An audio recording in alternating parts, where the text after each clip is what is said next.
நாம் பார்க்கும் அல்லது உணரும் அனைத்தும் பருப்பொருட்கள் அல்ல. எடுத்துக்காட்டாக சூரிய ஒளி, ஒளி, விசை மற்றும் ஆற்றல் ஆகியன நிறையற்றவை மற்றும் இடத்தை அடைப்பவை இல்லை.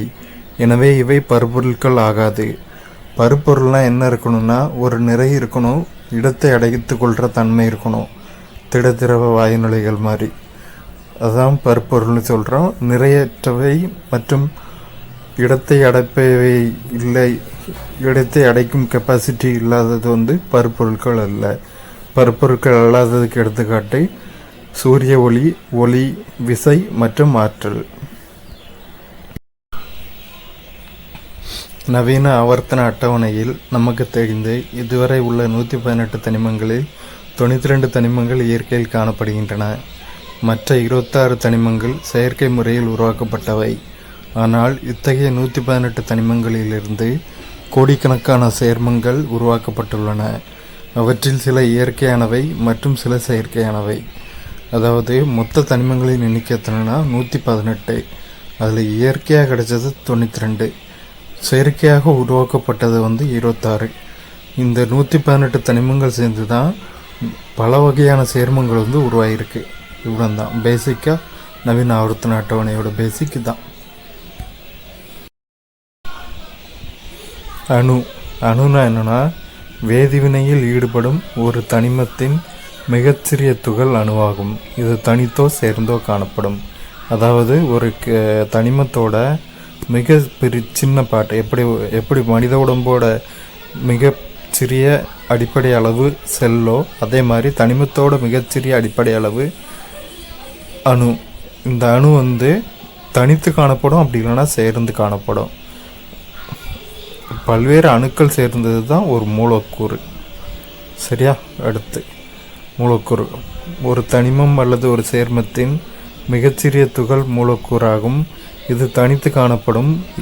இது பொருட்களின் இயற்பியல் மற்றும் வேதியியல் பண்புகளை தன்னகத்தை கொண்டுள்ளது. அதாவது மூலக்கூறு எப்பவுமே தனித்து தான் காணப்படும். பல்வேறு அணுக்கள் சேர்ந்து இது ஒரு மூலக்கூறு எப்பவுமே தனியாக தான் காணப்படும். ஒரு தனிமத்தோட பிசிக்கல் மற்றும் கெமிக்கல் ப்ராப்பர்ட்டிஸ் மூலக்கூறில் இருக்கும். எடுத்துக்காட்டு, ஹைட்ரஜன் மூலக்கூறில் 2 ஹைட்ரஜன் அணுக்கள் உள்ளன, H2. நீர் மூலக்கூறில் 2 ஹைட்ரஜன் அணுக்களும் ஒரு ஆக்சிஜன் அணுவும் உள்ளன, H2O. பார்த்துக்கோங்க, ஒரு தனிமத்தோட மிகச்சிறிய துகள் அணு, பல்வேறு அணுக்கள் சேர்ந்தது ஒரு மூலக்கூறு. அணு தனித்தோ அல்லது சேர்ந்தோ காணப்படும். மூலக்கூறு தனித்து தான் காணப்படும். மூலக்கூறு தனிமத்தோட இயற்பியல் மற்றும் வேதியியல் பண்புகளை, தனிமம் அல்லது சேர்மம், பொதுவாக ஒரு பொருளோட ஃபிசிக்கல் அண்ட் கெமிக்கல் ப்ராப்பர்ட்டியை கொண்டிருக்கும். பாஸ்பரஸ், நைட்ரஜன் மற்றும் பொட்டாசியத்தின் சேர்மங்கள் உரம் தயாரிக்க பயன்படுகின்றன. எடுத்துக்காட்டு அம்மோனியா, NH3 உரம் தயாரித்தலில் பயன்படுகிறது. Phosphorus, P for phosphorus, N for nitrogen, K for potassium. NPK, N for nitrogen, P for potassium, P for phosphorus, K for potassium. So இதனால தான் உரத்தை NPK உரங்கள் அப்படின்னு நம்ம சொல்கிறோம். சிலிக்கான் சேர்மங்கள் கணிப்பொறி துறையில் முக்கிய பங்கு வகிக்கின்றன. பெங்களூரில் ஐடி இண்டஸ்ட்ரீஸ் அதிகம், கம்ப்யூட்டர் ரிலேட்டடான ஐடி இண்டஸ்ட்ரீஸ் அதிகம். அதனால் பெங்களூரை சிலிக்கான் சிட்டி அப்படின்னு சொல்லுவாங்க. அடுத்து ஃப்ளோரின் சேர்மங்கள் நம் பற்களை வலுப்படுத்த உதவும் பற்பசையில் பயன்படுத்தப்படுகின்றன. ஸோ ஃப்ளோரினோடு சேர்ந்த சேர்மங்கள் நமக்கு ஒரு பேஸ்ட் உருவாக்குறதுக்கு பயன்படுது. தனிமம் சேர்மம் வேறுபாடு. தனிமம் ஒரே வகையான அணுக்களை கொண்டது. சேர்மம் ஒன்றுக்கும் மேற்பட்ட அணுக்களால் ஆனது. தனிமத்தின் அனைத்து பண்புகளையும் மிகச்சிறிய துகளான அணுவானது தன்னகத்தை கொண்டுள்ளது. ஒரு சேர்மத்தின் அனைத்து பண்புகளையும் மூலக்கூறு தன்னகத்தை கொண்டுள்ளது. வேதியியல் முறையில் எளிய பொருட்களாக பிரிக்க இயலாது தனிமங்களை. சேர்மங்களை வேதியியல் முறையில் தனிமங்களாக பிரிக்க இயலும். தனிமங்கிறது வந்து ஒரே வகையான அணுக்களை கொண்டது. நைட்ரஜன்னா அதில் நைட்ரஜன் அணுக்கள் மட்டும்தான் இருக்கும். சேர்மங்கிறது ஒன்றுக்கு மேற்பட்ட அணுக்களால் ஆனது. இப்போ நீர் ஒரு சேர்மம் H2O, ஹைட்ரஜன் மற்றும் ஆக்சிஜன் அணுக்களால் ஆனது. ஒரு தனிமத்தோட அனைத்து பண்புகளையும் அந்த அணு வந்து கொண்டிருக்கும். ஒரு சேர்மத்தோட அனைத்து பண்புகளையும் மூலக்கூறு கொண்டிருக்கும். எக்ஸாம்பிளுக்கு ஒரு H2O வாட்டர் ஒரு 10,000 மூலக்கூறுகள் இருக்குன்னு வைங்களேன். அதோட எல்லா பண்புகளையும் எல்லா ப்ராப்பர்ட்டிஸையும் வந்து ஒரு மூலக்கூறு வாட்டர் வந்து பெற்றிருக்கும். தனிமத்தை வந்து கெமிக்கல் மெத்தடில் பிரிக்க முடியாது. சேர்மத்தை வந்து கெமிக்கல் மெத்தடில் பிரிக்கலாம். இவ்வளோ தான் தனிமம் சேர்மம் வேறுபாடு. LPG லிக்யூஃபைடு பெட்ரோலியம் கேஸ், திரவமாக்கப்பட்ட பெட்ரோலிய வாயு. இது மிக எளிதில் தீப்பற்றக்கூடிய ஹைட்ரோ கார்பன் வாயுவாகும். புரோப்பேன் மற்றும் பியூட்டைன் வாயுக்களின் கலவையை கொண்டுள்ளது. அழுத்தத்திற்கு உட்படுத்தப்பட்டு திரவமாக்கப்படும்.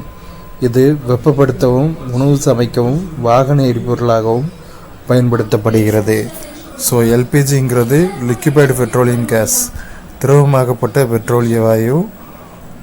இது வந்து தீ எரியறதுக்கு வந்து பயன்படுது. இது வந்து ஹைட்ரோ கார்பன் வகையை சார்ந்தது.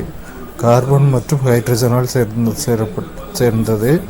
இது புரோப்பைன் மற்றும் பியூட்டைன் வாயுக்களின் கலவையை கொண்டுள்ளது. புரோப்பைன், மீத்தேன், ஈத்தேன், புரோப்பைன். அல்கேன்களோட பேசிக் வாய்ப்பாடு CnH2n+2. புரோப்பைன் C3H8, butane C4H10. இந்த ரெண்டு மூலக்கூறுகளால் சேர்ந்தது தான் பியூட்டைன் மற்றும் புரோப்பைனால் சேர்ந்தது தான் எல்பிஜி. ப்ரெஷர் கொடுக்கும்போது லிக்யூஃபைடாக மாற்றப்படுது.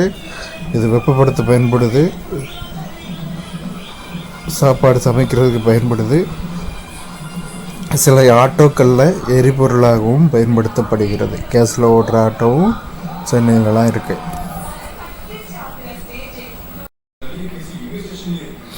பொருள், தோற்றம், காந்தத்தின் விளைவு.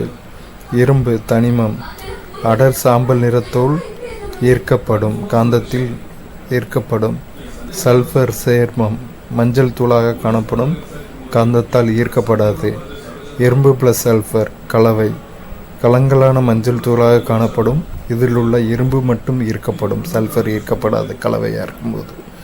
இரும்பு 2 சல்ஃபைடு சேர்மம், கருமை நிறத்திடப்பொருள், காந்தத்தால் ஈர்க்கப்படாது. இரும்பு 2 சல்ஃபைடு காந்தத்தால் ஈர்க்கப்படாது. இரத்தம் ஒரு கலவை, ஏனெனில் இதில் இரத்த தட்டுகள், சிவப்பு மற்றும் வெள்ளை இரத்த அணுக்கள் மற்றும் பிளாஸ்மா போன்ற பல்வேறு கூறுகள் கலந்துள்ளன. இரத்தத்தில் என்னென்ன இருக்குன்னா RBC இருக்குது, ரெட் பிளட் செல்ஸ், சிவப்பு இரத்த அணுக்கள் இருக்குது. WBC இருக்குது, ஒயிட் பிளட் செல்ஸ், இரத்த வெள்ளை அணுக்கள். பிளேட்லெட்ஸ் இருக்குது, இரத்த தட்டுகள், பிளேட்லெட்ஸ் இருக்குது. அடுத்து இரத்த அணுக்கள் இருக்குது, தந்துகிகள் இருக்குது, பிளாஸ்மா இருக்குது. பிளாஸ்மா முக்கியமானது. இப்படி பல்வேறு பொருட்கள் கலந்தது தான் இரத்தம். அதனால் இரத்தம் வந்து ஒரு கலவை.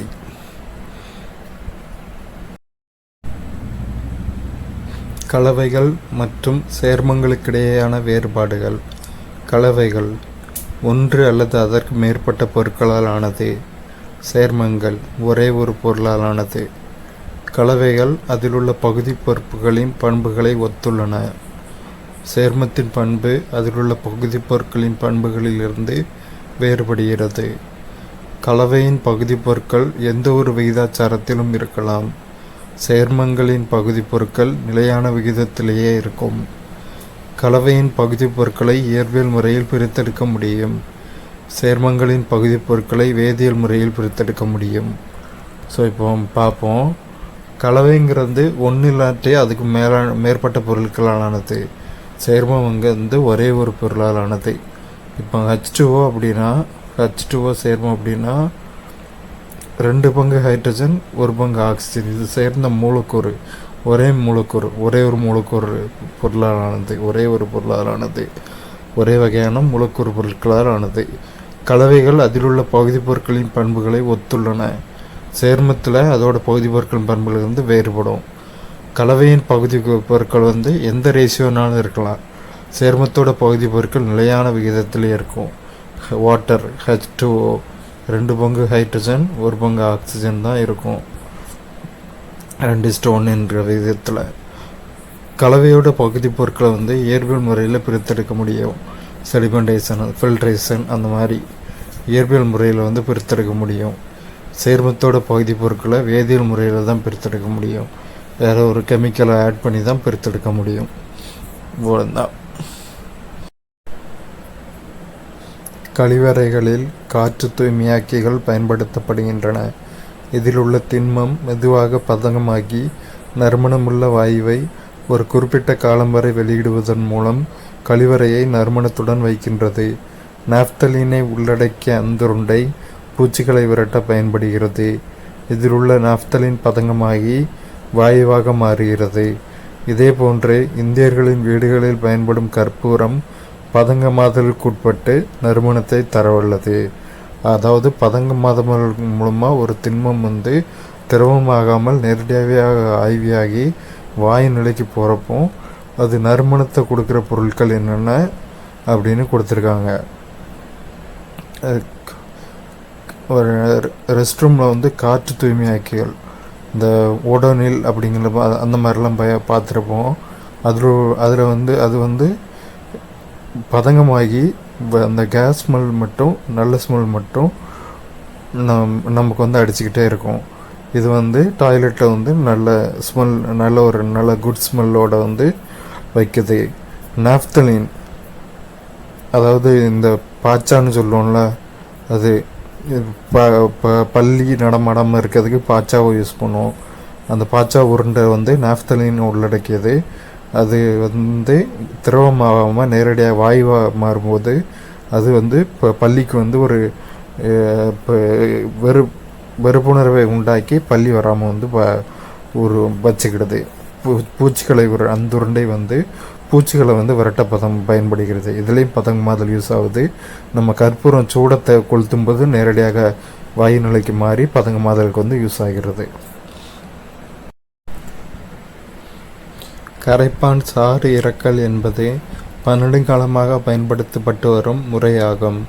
வாசனை திரவியங்கள் தயாரித்தல் மற்றும் பல்வேறு மூலங்களிலிருந்து சாயங்கள் தயாரித்தலில் இது பயன்படுகிறது. இந்த படத்தில் நம்ம பார்க்குறோம்ல, இதுதான் கரைப்பான் சாறு இறக்கல் அப்படிங்கிற முறை. சென்ட் தயாரிக்கிறதுக்கும் பல்வேறு விதமான டைஸ் தயாரிக்கிறதுக்கும் வந்து இந்த மெத்தட் வந்து பயன்படுது. உண்மை கரைசல்கள், தொங்கல்கள் மற்றும் கூழ்மங்கள் ஆகியவற்றிற்கிடையே உள்ள வேறுபாடுகள். முக்கியமான வேறுபாடு அவற்றின் துகள்களின் உருவ அளவு ஆகும். அவற்றின் உருவ அளவை மாற்றுவதன் மூலம் இக்கரைசல்கள் ஒன்றை மற்றொன்றாக மாற்றுவதும் சாத்தியமாகும். துகள்களின் உருவ அளவு 10⁻⁻7 சென்டிமீட்டருக்கு குறைவு உண்மை கரைசல்களில். துகள்களின் உருவ அளவு 10⁻⁻7 சென்டிமீட்டர் முதல் 10⁻⁻5 சென்டிமீட்டர் வரை கூழ்ம கரைசல். துகள்களின் உருவளவு 10⁻⁻5 சென்டிமீட்டருக்கு மேல் தொங்கல்கள். அதாவது வந்து ஃபஸ்ட்டு 10⁻⁻7 சென்டிமீட்டருக்கும் கம்மியாக இருக்கிறது வந்து உண்மை கரைசல். 10⁻⁻7 சென்டிமீட்டர்லேருந்து 10⁻⁻5 சென்டிமீட்டர் வரைக்கும் உள்ளது வந்து கூழ்ம கரைசல். 10⁻⁻5 சென்டிமீட்டருக்கும் அதிகமாக கிரேட்டர் தான் 10⁻⁻5 சென்டிமீட்டர் வந்து தொங்கல்கள். இப்படி தான் வந்து டிஃப்ரென்ஸ் பண்ணி நம்ம வகைப்படுத்துகிறோம்.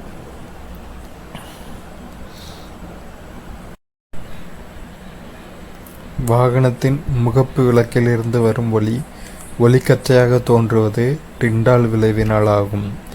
வானம் நீல நிறமாக தோன்றுவதும் டிண்டால் விளைவினால் ஆகும். ஒரு நல்ல டிராஃபிக் டைமில் வந்து சிட்டி டாப் பில்டிங்கில் நின்று நம்ம சிட்டியை பார்த்தோம்னா ஒளிக்கற்றைகள், வாகனத்தில் இருந்து வர ஒளிக்கற்றைகள் ஃபுல்லாக தெரிகிறது வந்து நமக்கு தெரியும். அதுக்கான காரணம் வந்து டிண்டால் விளைவு. ஸ்கை வந்து ப்ளூ கலரில் காட்சியளிக்கிறதுக்கும் காரணம் வந்து டிண்டால் விளைவு தான். ஈரமான சாலையில் வண்ணமான திட்டுகள் காணப்படுவதை பார்த்திருப்போம். சாலையின் மேல் உள்ள நீரில் எண்ணெய் துளிகள் மிதக்கின்றன மற்றும் வண்ணத்திட்டுகளை உருவாக்குகின்றன.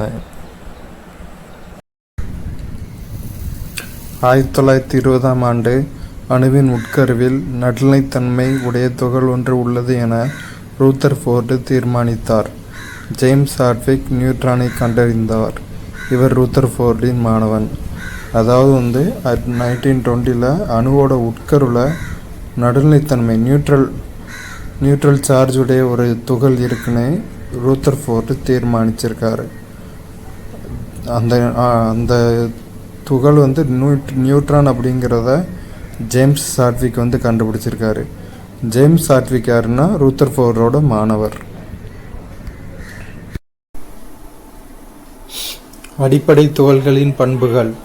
துகள் எலக்ட்ரான், குறியீடு -1 e⁻0, மின்சுமை மின்னலகு -1, நிறை AMU 1 பார் 1837, நிறை 9.1 × 10⁻28 கிராம்ஸ்.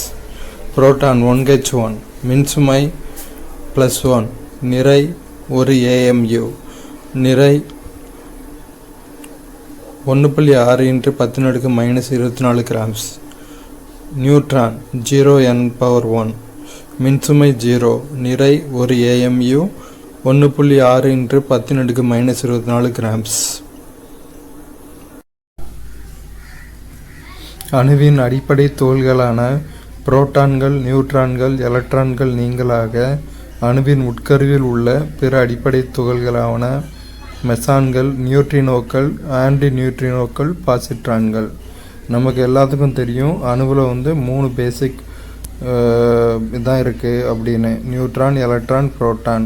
ஆனால் இதையெல்லாம் தவிர உட்கரில் வேறு துகள்களும் இருக்குது. அவை என்னென்னலான்னா மெசான்கள், நியூட்ரினோக்கள், ஆன்டி நியூட்ரினோக்கள், பாசிட்ரான்கள்.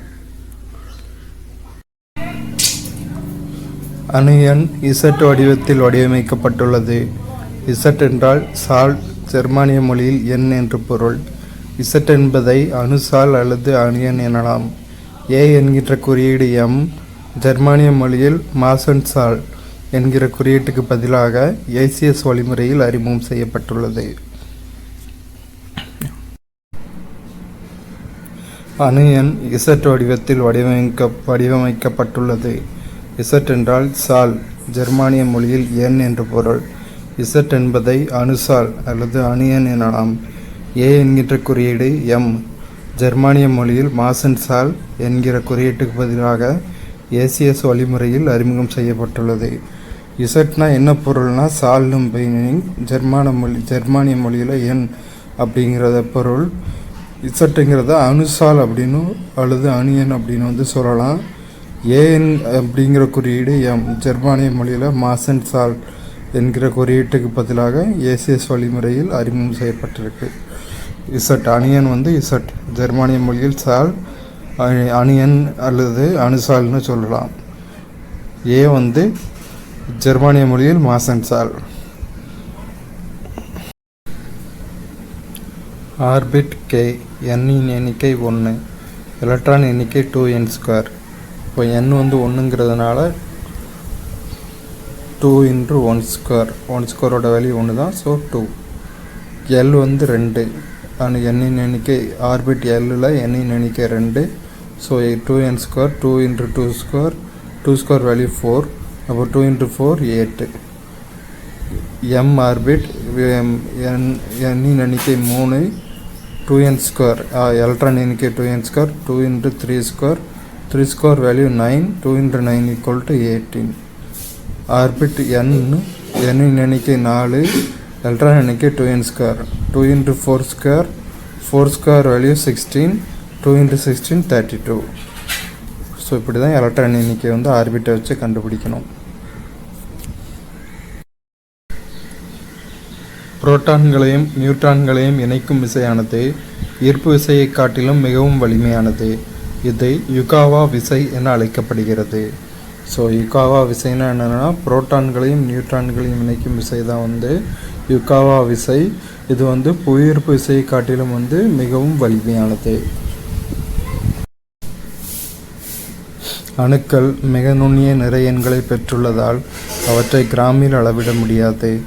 அவை AMU அட்டாமிக் மாஸ் யூனிட் அணுநிறை அலகு என்றும் அளவிடப்படுகின்றன. இதன் புதிய அலகு கேப்சியோ. அணுவின் உருவ அளவு நானோமீட்டர் என்ற அலகினால் அளவிடப்படுகின்றது. ஒரு நானோமீட்டர் = 10⁻⁹ மீட்டர். அணுக்கள் மிகவும் நுண்ணிய பொருளாக உள்ளதால் அவை ஸ்கேனிங் எலக்ட்ரான் மைக்ரோஸ்கோப் மூலம் பார்வையிடப்படுகின்றன. அணுக்களோட நிறைய கிராமில் நம்ம மெஷர் பண்ண முடியாது. ஏன்னா மிக நுண்ணிய நிறையன்களை பெற்றிருக்கு. அதனால் கிராமில் அளவிட முடியாது. அட்டாமிக் மாஸ் யூனிட் அணுநிறை அலகு, அந்த அலகில் தான் அளக்க முடியும். புதிய அலகு கேப்சியோன்னு நம்ம சொல்கிறோம். அணுவோட உருவ அளவு நானோமீட்டரால் அளக்கப்படுது. ஒரு நானோமீட்டர் எவ்வளோனா 10⁻⁹ மீட்டர். ஒரு மீட்டரில் 10⁻⁹ பங்கு. ஒரு மீட்டரில் 10⁻⁹ பங்கு உடையது தான் அணுவின் அலகு. அணுக்கள் மிகவும் நுண்ணிய பொருளாக இருப்பதனால அதை மைக்ரோஸ்கோப் மூலம் மட்டும்தான் நம்ம பார்க்க முடியும். ஸ்கேனிங் எலக்ட்ரான் மைக்ரோஸ்கோப் மூலம் தான் நம்ம பார்க்க முடியும். குவாண்டம் எண்கள். குவாண்டம் எண். முதன்மை குவாண்டம் எண். குறியீடு எண். அறிந்து கொள்ளுதல். முதன்மை ஆற்றல் மட்டம். கோண உந்த குவாண்டம் எண். குறியீடு L. துணைக்கூடு அல்லது ஆர்பிட்டல் வடிவம். காந்த குவாண்டம் எண்.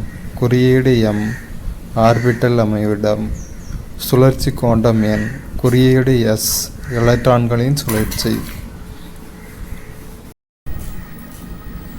மந்த வாயுக்களின் எலக்ட்ரான் அமைப்பு. தனிமத்தின் பெயர் ஹீலியம். அணு எண் 2. கூடு எலக்ட்ரான் அமைப்பு 2. நியான். அணு எண் 10. கூடு எலக்ட்ரான் அமைப்பு 2,8. முதல்ல 2 ஃபில் ஆகும், மிச்சம் பேலன்ஸ் இருக்கிறது ஃபில் ஆகும். ஆர்கான். AR. ஆர்கான் 18. அணு எண் 18. 2, 8, 8. 2க்கு அப்புறமா 8 ஃபில் ஆகும். கிரிப்டான். KR 36. அணு எண் 36. 2,8, 18, 8. 8க்கு அப்புறம் 18 ஃபில் ஆகும். அப்புறம் பேலன்ஸ் உள்ளது. செனான். XE. அணு எண் 54. கூடு எலக்ட்ரான் அமைப்பு 2, 8, 18, 18, 8. ரேடான். RN. அணு எண் 86. கூடு எலக்ட்ரான் அமைப்பு 2, 8, 18, 32, 18, 8. மந்தவாயுக்களோட எலக்ட்ரான் அமைப்பு இதுதான். ஒரு உலோகத்தின் இணைதிறன் என்பது அந்த உலோகம் இழக்கும் எலக்ட்ரான்களின் எண்ணிக்கையாகும். ஒரு அலோகத்தின் இணைதிறன் என்பது அது ஏற்கும் எலக்ட்ரான்களின் எண்ணிக்கையாகும். அதாவது இணைதிறன்னா என்னென்னா, 2 உலோகங்கள் இணையும் போது ஒரு 2 எலக்ட்ரான் பேர் ஆச்சுன்னா அந்த இழக்கும் 2 எலக்ட்ரான் தான் அதோட இணைதிறன். அலோகத்தின் இணைதிறன்கிறது அது ஏற்கும் எலக்ட்ரான்களின் எண்ணிக்கை. இவ்வளோதான் வித்தியாசம். ஒரு அணுவானது மற்றொரு அணுவிடம் அதன் இணைதிறன் கோடு எலக்ட்ரான்களை இழந்தோ அல்லது பங்கீடு செய்தோ இணைதிறன் கோட்டில் 8 எலக்ட்ரான்களை பெற்றிருக்கும் விளைவு 8 எலக்ட்ரான் விதி அல்லது எண்ம விதி எனப்படுகிறது. ஸோ இதுதான் நியூலாண்டின் எண்ம விதி. இதை கூறியவர் நியூலாண்ட். ஏதாவது என்ன சொல்லுதுன்னா, ஒரு அணு இன்னொரு அணு கூட பேர் பண்ணுற எலக்ட்ரான்களோ இழக்கிற எலக்ட்ரான்களோ அல்லது பங்கீடு செய்கிற எலக்ட்ரான்களோ சேர்ந்து ஒரு 8 எலக்ட்ரான்களை உருவாக்கிச்சுன்னா அது இணைதிறன் கோட்டில் உருவாக்கிச்சுன்னா அதற்கு பெயர் தான் எண்ம 8 எலக்ட்ரான் விதி அல்லது எண்ம விதி. நிலையற்ற மின்னணு கட்டமைப்பு. தனிமம் போரான். அணு எண் 5. எலக்ட்ரான் கட்டமைப்பு 2,3. இணைதிறன் கூட்டு எலக்ட்ரான்கள் 3. கடைசியாக இருக்கிறது தான் இணைதிறன் கூட்டு எலக்ட்ரான்கள். தனிமம் நைட்ரஜன். அணு எண் 7. எலக்ட்ரான் அமைப்பு 2,5. இணைதிறன் கூட்டு எலக்ட்ரான்கள் 5. தனிமம் ஆக்சிஜன். அணு எண் 8. எலக்ட்ரான் அமைப்பு 2,6. இணைதிறன் கூட்டு எலக்ட்ரான்கள் 6. தனிமம் சோடியம். அணு எண் 11. எலக்ட்ரான் அமைப்பு 2,8,1. இணைதிறன் கூட்டு எலக்ட்ரான்கள் 1. இதுதான் பேர் ஆகிற எலக்ட்ரான்கள், இணைதிறன் கூட்டு எலக்ட்ரான்கள். கடைசி பங்கீடு.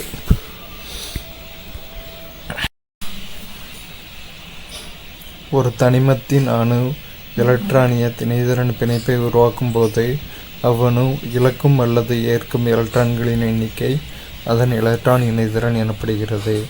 எலக்ட்ரான் இணைதிறன் என்னென்னா, ரெண்டு தனிமம் இணையும் போது அந்த இணையும் எலக்ட்ரான்களின் எண்ணிக்கை தான் அதோட எலக்ட்ரான் இணைதிறன் அப்படின்னு சொல்கிறோம். சகப்பிணைப்பின் 3 வகைகள். ஒற்றை சகப்பிணைப்பை குறிக்க அணுக்களிடையே ஒரு கோடு பாண்ட் பயன்படுத்தப்படுகிறது. எடுத்துக்காட்டு H பாண்ட் H. இரட்டை சகப்பிணைப்பை குறிக்க அணுக்களுக்கிடையே 2 கோடுகள் டபுள் பாண்ட் பயன்படுத்தப்படுகின்றன. எடுத்துக்காட்டு O double bond O oxygen. மும்மை சகப்பிணைப்பை குறிக்க அணுக்களுக்கிடையே 3 கோடுகள் ட்ரிபிள் பாண்ட் பயன்படுத்தப்படுகின்றன. எடுத்துக்காட்டு N triple bond N nitrogen N2. இதுதான் இந்த 3 தான் சகப்பிணைப்போட 3 வகைகள். சிங்கிள் பாண்ட் இருந்தால் ஒற்றை சகப்பிணைப்பு, டபுள் பாண்ட் இருந்தால் இரட்டை சகப்பிணைப்பு, ட்ரிபிள் பாண்ட் இருந்தால் மும்மை சகப்பிணைப்பு. எடுத்துக்காட்டு சிங்கிள் பாண்டுக்கு எடுத்துக்காட்டு ஒற்றை சகப்பிணைப்புக்கு எடுத்துக்காட்டு ஹைட்ரஜன், இரட்டை சகப்பிணைப்புக்கு எடுத்துக்காட்டு ஆக்சிஜன், மும்மை சகப்பிணைப்புக்கு எடுத்துக்காட்டு நைட்ரஜன். வேறுபட்ட எலக்ட்ரான் கவர்தன்மை கொண்ட ஆக்சிஜன் மற்றும் ஹைட்ரஜன் போன்ற அணுக்கள் இணைவதால் முனைவுள்ள கரைப்பான்கள் உருவாகின்றன. எடுத்துக்காட்டு நீர், எத்தனால், அசிட்டிக் அமிலம், அம்மோனியா அயனிச் சேர்மங்கள். இத்தகைய கரைப்பான்களில் எளிதில் கரைகின்றன.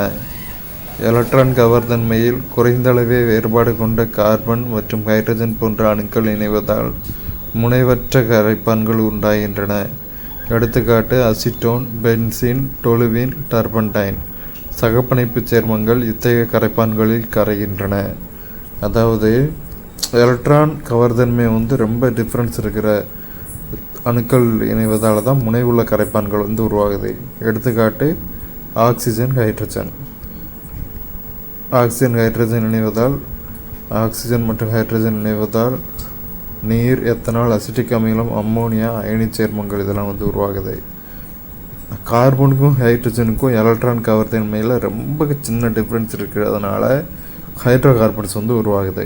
அதாவது ஹைட்ரோ கார்பன்ஸ்னால் முனைவு அற்ற கரைப்பான்கள். ஹைட்ரோ கார்பன் முனைவற்ற கரைப்பான்களுக்கு எடுத்துக்காட்டு ஹைட்ரோ கார்பன்ஸ் தான்.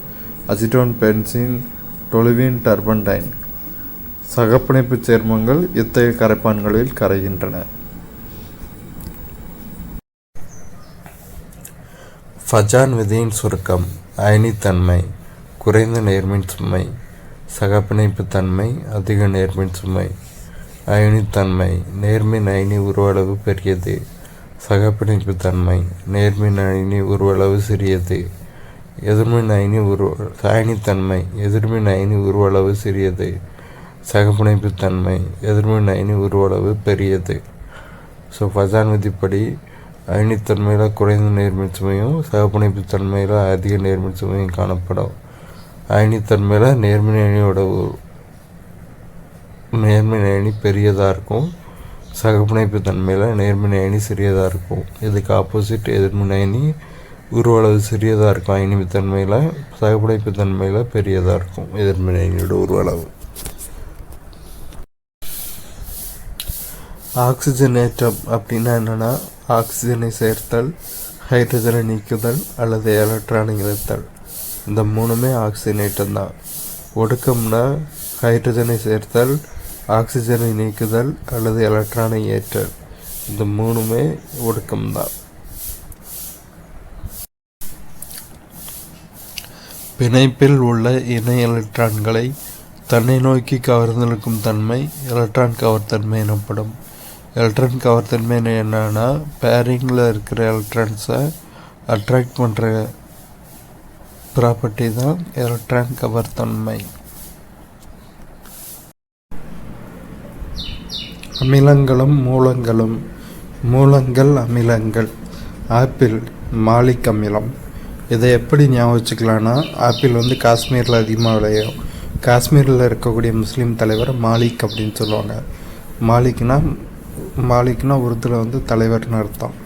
அதை வச்சு ஈஸியாக ஞாபகம் வச்சுக்கலாம். ஆப்பிள் மாலிக் அமிலம். எலுமிச்சை சிட்ரிக் அமிலம், திராட்சை டார்டாரிக் அமிலம், தக்காளி ஆக்சாலிக் அமிலம், வினிகர் அசிட்டிக் அமிலம், தயிர் லாக்டிக் அமிலம், ஆரஞ்சு அஸ்கார்பிக் அமிலம், தேநீர் டானிக் அமிலம், வயிற்றில் சுரக்கும் அமிலம் ஹைட்ரோகுளோரிக் அமிலம், எறும்பு தேனீயின் கொடுக்கு ஃபார்மிக் அமிலம். தேநீரை எப்படி ஞாபகம் வச்சுக்கலாம்னா, டீ குடித்தா நமக்கு ஒரு டானிக் ஏற்றின மாதிரி இருக்கும், எனர்ஜியாக இருக்கும், அந்த மாதிரி ஞாபகம் வச்சுக்கலாம்.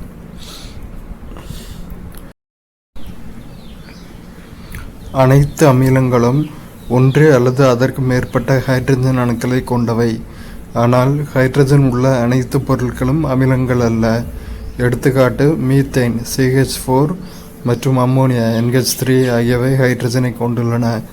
ஆனால் இவை நீர்த்த கரைசலில் ஹைட்ரஜன் H+ அயனிகளை தராது. அதாவது அர்கினியஸ் கொள்கையின்படி என்னென்னா, நீர்க்கரைசலில் ஹைட்ரஜன் H+ அல்லது ஹைட்ரோனியம் H3O+ அயனிகளை தரக்கூடிய சேர்மங்களை தான் நம்ம அமிலங்கள்னு சொல்கிறோம். அதுக்காண்டி நம்ம ஹைட்ரஜன் இருக்கிற எல்லாமே அமிலங்கள்னு எடுத்துக்கிட முடியாது. மீத்தேன் CH4 ஹைட்ரஜன் இருக்குது, ஆனால் அது அமிலம் இல்லை. ஏன்னா இது நீர்க்கரைசலில் ஹைட்ரஜன் H+ஐயோ H3O+ஐயோ தராது.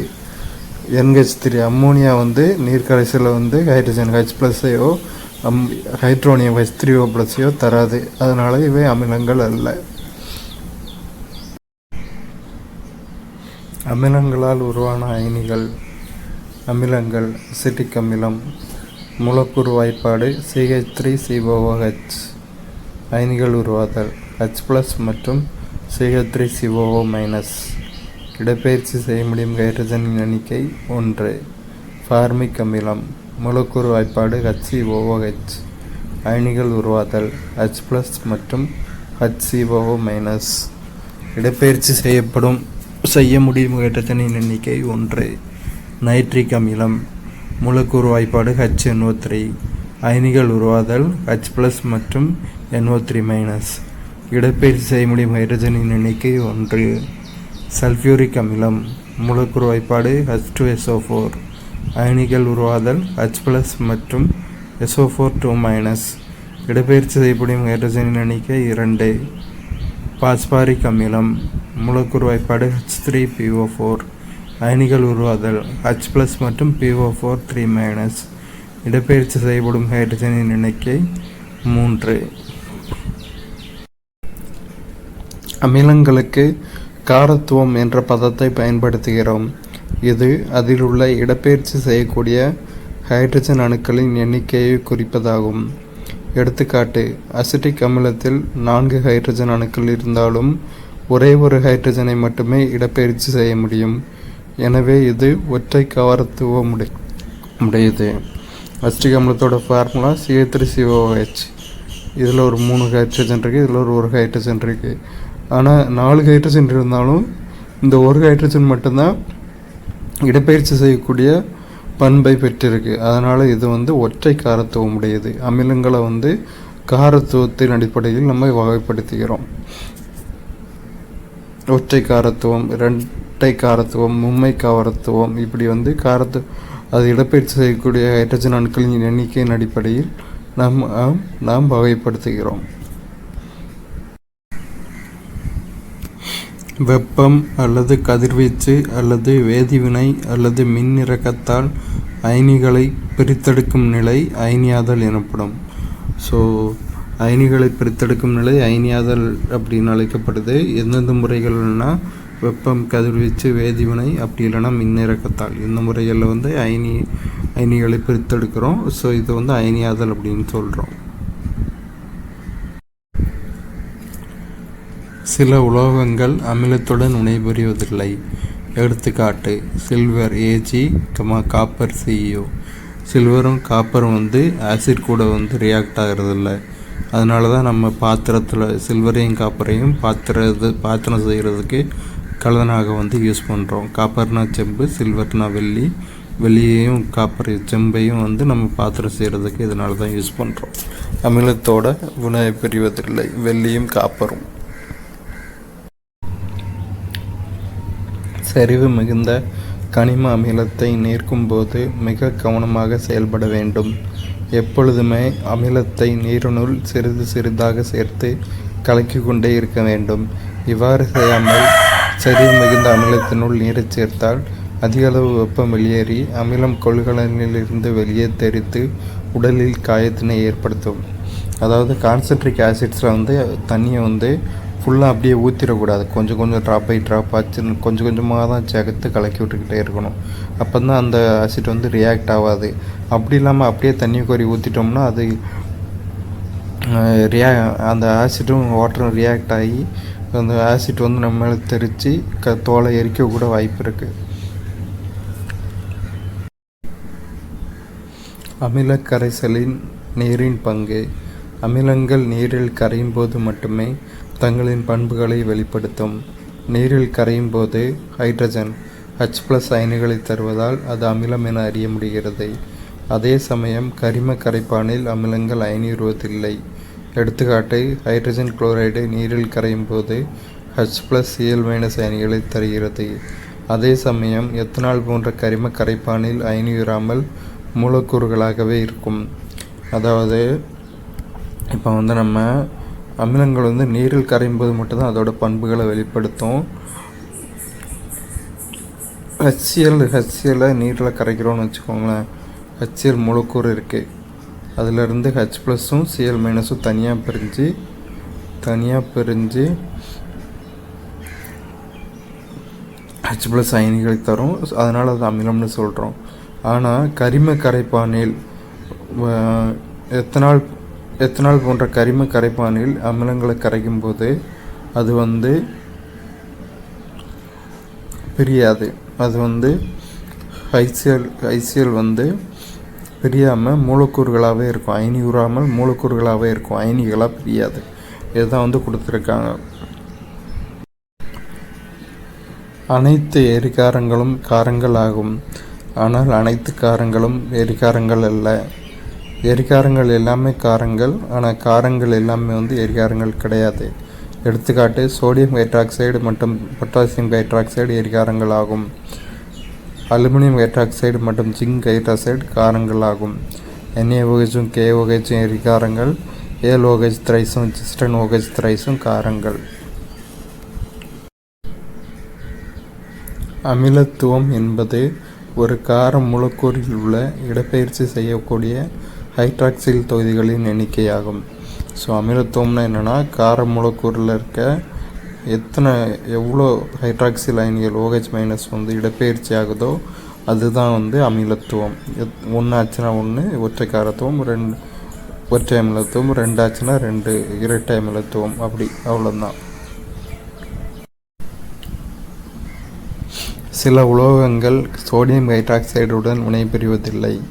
காப்பர், சில்வர் மற்றும் குரோமியம் Cu, Ag மற்றும் குரோமியம் Cr இவையெல்லாம் வந்து சோடியம் ஹைட்ராக்சைடு கூட வினைபுரிவதில்லை.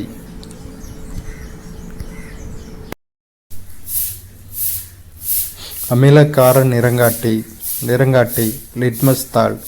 அமிலத்தில் நிறம் நீல நிறத்தை சிவப்பு நிறமாக மாற்றுகிறது.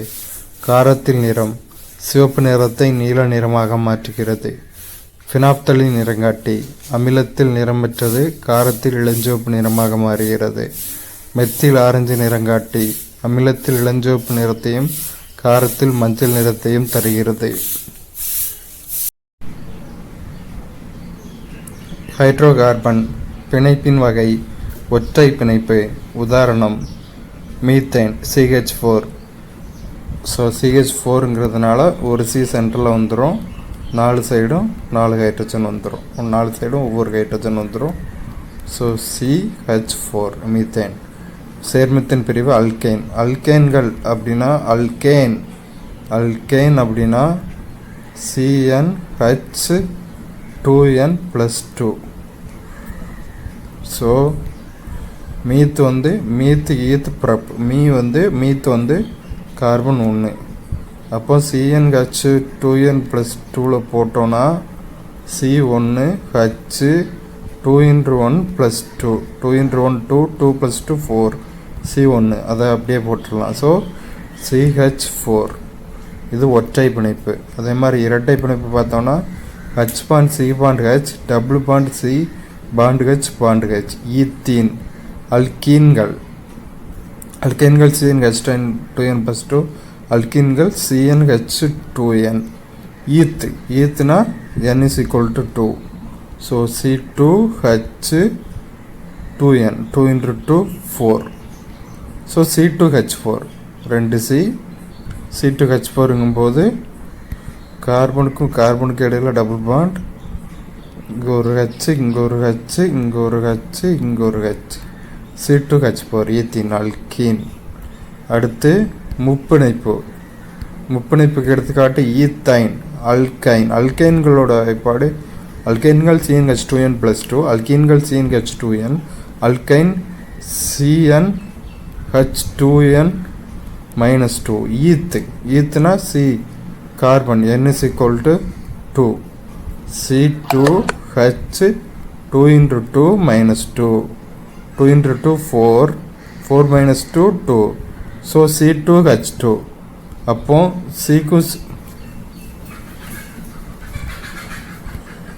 சிக்கும் இடையில முப்பிணைப்பு. அடுத்து ஒரு H ஒரு H. H bond C, triple bond C bond H. இதுதான் ஈத்தைன் அல்கைன். இப்படி தான், இவ்வளோ தான். 1னா மீத்தேன், 2னா ஈத்து, ஈத்து 3 ப்ரப்பு, 4 பியூட்டு, 5 பெண்டு, 6 ஹெக்ஸா, அப்படி வரும். அப்படி ஆர்டராக வந்துக்கிட்டே இருக்கும்.